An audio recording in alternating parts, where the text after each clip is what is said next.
हुनुपर्छ, पूजा जहाँ गरे पनि हुन्छ। भाङ धतुरो चाहिँ अझै यत्रो छ। फाइनली आइपुग्यो। क्या पिसफुल छ कि ठाउँ। अहिले चाहिँ म तल दर्शन गरेर यदि हजुरहरू कतितार आउनुभयो भने पनि यहाँ माथि आउनु चाहिँ नसक्दैन होला है।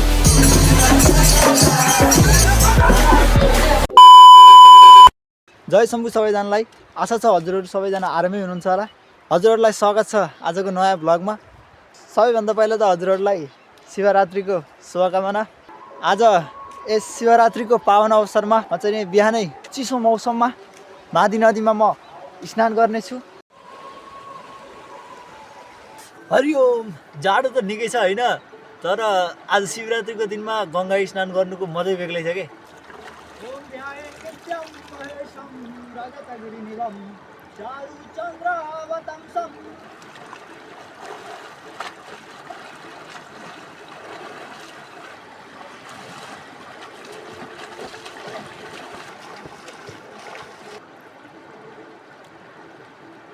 जय शम्भु। शिवजीलाई जल चढाएर आइसकेँ। आफ्नो मन सफा हुनुपर्छ, पूजा जहाँ गरे पनि हुन्छ। मैले बिहान स्नान नगरेको हुनाले सर्दम भएको थिइनँ, अनि यहाँ स्नान गरेँ अनि गङ्गा जल चढाएँ शिवजीलाई। अहिले चाहिँ म टक्कै गौरी शङ्कर मन्दिरको यो परिसरमा यहाँ साधना गर्छु। बोल बम।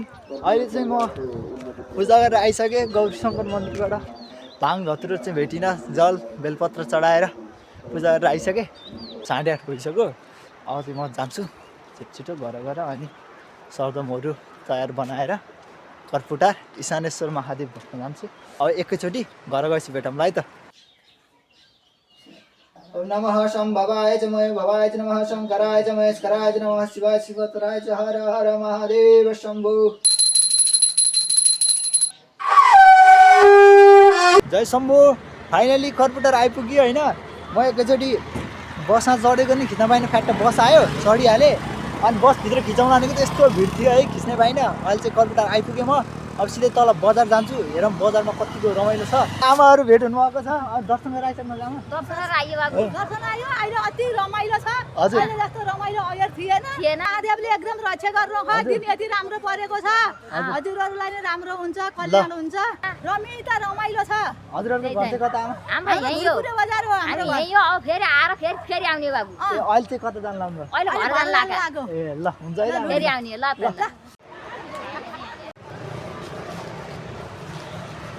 कतिको रमाइलो छ भने त अघि आमाले भनिसक्नु। हेरौँ त्यत्तिको रमाइलो छ कि छैन। अहिले 11:15 बजी चाहिँ नि कर्पुटार आइपुगेँ। गएर पहिला शिवजीलाई धुप चढाउँछु अनि त्यसपछि चाहिँ म हजुरहरूलाई पुरै बजार घुमाउँछु है त। आजको कस्तो छ यो पुरै बजार। गणेशजीको मन्दिरतिर जाँदैछु। गणेशजीको मन्दिर जान्छु उता त्यो तलबाट ठ्याक्क माथि आउने हो। यसो मन्दिर छ सानो। हेर्न सक्नुहुन्छ माथि कति भिड छ। बल्ल बल्ल पूजा गरेर निस्किएँ म चाहिँ यहाँबाट। गणेशजीको मन्दिर छ यहाँभित्र, पूजा गरेर निस्कियो। अब चाहिँ नि शिवजीलाई जल चढाउन जान्छ है त। अब लाइन दुईवटा लाइन छ, उताबाट पनि छ लाइन। अहिले चाहिँ म लाइनमै छु। माथिबाटै छ लाइन चाहिँ पुरै। सबै घुमेर यताको उता जानु छ। लाइन अझै लामै छ। अनि म अघि चाहिँ भिडियो गर्न मिल्दैन किनकि सर्दमहरू थियो हातमा। कृपस अब चाहिँ आउनु लागिसक्यो। अझै यत्रो छ। 2 घन्टा 3 लाइन बसेपछि नारायण कुमार शर्मा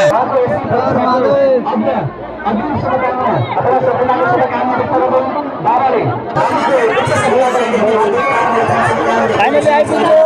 शिवकृपाले मन्दिरसम्म पुगेर आयो, दर्शन गरियो। अब बाहिर बत्ती बालिन्छ। हर हर महादेव।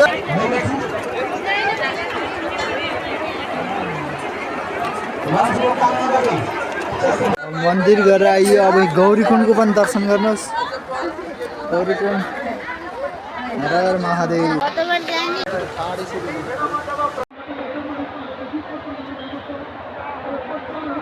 हर हर महादेव।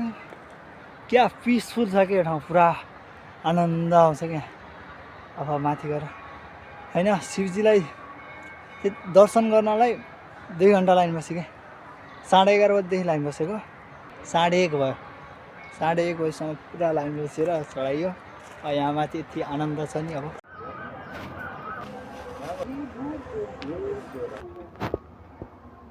अहिले चाहिँ म तल दर्शन गरेर यहाँ माथि ठ्याक्कै मन्दिरमाथि आएको छु।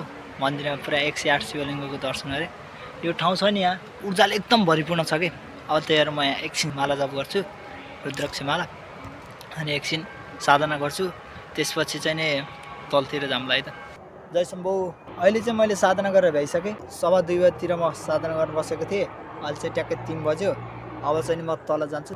तल गएर हजुरहरूलाई बजार देखाउँछु। आज बजार कतिको लाग्छ। बिहानदेखि केही नखाएकोले होइन, तर भोक त लाग्यो है। शरीरमा यस्तो जोस छ कि आज है पुरा पानी नखाइ नि बस्न सक्छु जस्तो फिल भइरहेको कि। अब अहिले चाहिँ म तल झर्दैछु मन्दिरतर्फ। देख्न सक्नुहुन्छ वातावरण कतिको हरियाली छ। यता एकदमै शान्त छ कि। तल यति भिड छ मन्दिरमा होइन, तर यहाँ चाहिँ एकदम सुनसान के। यदि हजुरहरू कर्पुटार आउनुभयो भने पनि यहाँ माथि आउनु चाहिँ नछुटाउनु होला है। ठ्याक्क तल सिडी छ, त्यो ठाडो सिडी अहिले मैले देखाएको थिएँ नि, हो त्यही ठाडो सिडी हुँदै आउनुपर्छ। अनि त्यही हल्का उक्लेर आउनुपर्छ। तर यहाँ माथि यति रमाइलो छ है, म यो बढान गर्नै सक्दिनँ कि।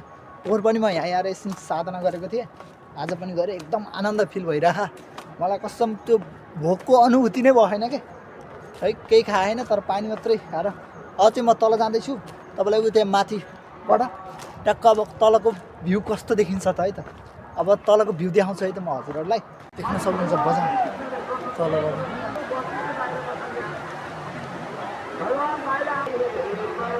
हर हर महादेव। बजार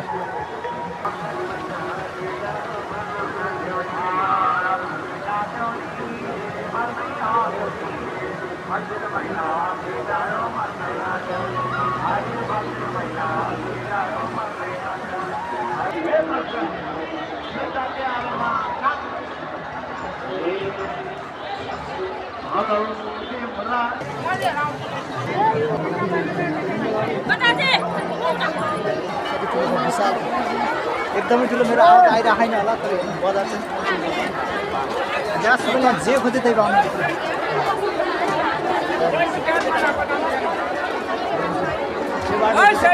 मन्दिर पुग्छ पछाडि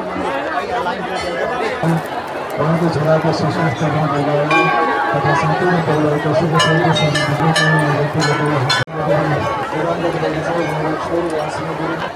यत्रो मान्छेको अगाडि भगिदिनु होला।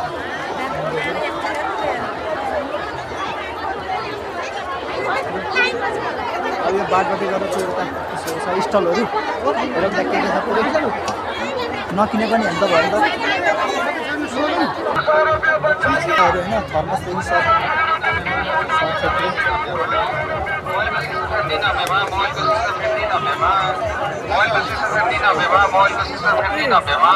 दामको चिजहरू सब छ पुरै।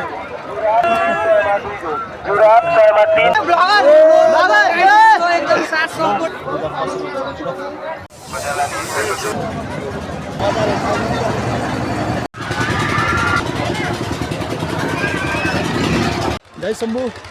बजार त यति ठुलो छ कि होइन, मैले यहाँ आज रातिसम्म बसेर पनि घुमाउनु थाल्नु पनि सकिनँ।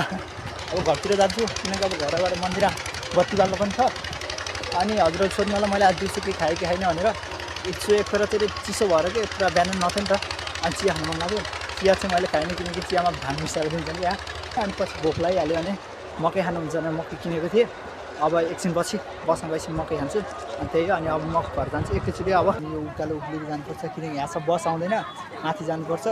यो उकालो उक्लिँदै गएर अनि माथि शिवरात्रिमा कर्पुटार आउनुको रमाइलो चाहिँ यहाँ हुन्छ कि। टक्क घर फर्किनु लाग्यो, बसै पाइँदैन कि। टक्क माथिबाट बस पाइन्छ भने यहाँ माथिसम्म आइसक्यो, बसै पाइयो होइन। अब हिँड्दै जाऊँ। बस कुर्दा बसै आएन, अनि यसो हिँडेरै जाँदै गरौँ भनेर हिँडेर आउँदैछु। हिँडेर आउँदा यस्तो फ्रेस त भइयो होइन, तर एउटा बेफाइदा खायो कि। ट्याक्क हिँड्दै आयो अनि बस त्यही प्याक भइसक्छ सक्छ। अनि फेरि उभिएर जानुपर्छ। बस पाइयो भने त प्याक भयो नि केही नि भएन। अब अहिले चाहिँ नि कति 4:30 भइसक्यो। अब बस पायो भने म ठ्याक्कै 5 बजीसम्म चाहिँ घर पुग्छु। अब पाइनँ भने त फेरि अब पाइन्छ अलिक ढिलो पाइयो भने यस 5 साढे 5 नै हुनसक्छ। त्यही अब हेरौँ एकछिन। अब हिँड्दै जान्छु अनि बस आयो भने बसमा चढेर सिधै घर जान्छु। अब फाइनली अहिलेको बसमा चाहिँ ट्याक्क चढ्न मिल्यो। रिजर्भ रहन्छ अहिलेको बस चाहिँ। धन्न म त रिजर्भ हो कि जस्तो लाग्छ। रिजर्भ रहन्छ अनि सिट त थिएन, जस मिलेर आइयो। अहिले चाहिँ म एलिजा आइपुगेँ किनकि यो बस चाहिँ नि अहिले डमल जाने रहेछ, म आएको बस चाहिँ नि। अब यता सिसाहरू त जान्न नि त। अनि एलिजासम्म आइपुगेँ। अब एलिजाबाट चाहिँ नि 5-10 मिनटमा घर पुग्छु। अब चाहिँ नि घर पुगेपछि भेटौँला है त एकैचोटि। जय शम्भु। फाइनली अहिले चाहिँ म घर आइपुगेँ। 5-10 मिनट कति लाग्छ भनेको त ठ्याक्क 15 मिनट लाग्यो। 15 मिनट आइपुगेँ। अनि हजुरहरूले सोचिराख्नु भएको छ होला म अब कर्पुटारमा चाहिँ किन बसिनँ भनेर सोध्नु होला। कर्पुटार नबस्नुको कारण भनेको चाहिँ नि अब भोलि फेरि स्कुल छ क्या हाम्रो। अनि कर्पुटारबाट त सिधै बस लाग्दैन। अनि अब यहाँबाट अब आज रातभरि अनिदो भए पनि भोलि बिहान बसमा सुत्दै भयो भने त स्कुल त पुगिन्छ नि त कमसेकम। अनि त्यही भएर नि नबसेको। अनि कर्पुटारमा पोहोर पनि बसिसकेको थिएँ। अनि अहिले चाहिँ नि फेरि अनि हाम्रो घरतिर अहिले फेरि शिव मन्दिर पनि निर्माण भएको छ। कर्पुटार नबसिकन अब हाम्रो घर नजिकै भएको सर्वेश्वर महादेव मन्दिर गएर आज रातभरि बत्ती बालिने छ। त्यही नजिकको तीर्थ हेला भने जस्तो गर्नु त भएन हैन। सर्वेश्वर महादेवमा गइने छ। अब बेलुका मन्दिरमा गएर भेटौँला है त। जय शम्भु।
Yeah.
जय शम्भु।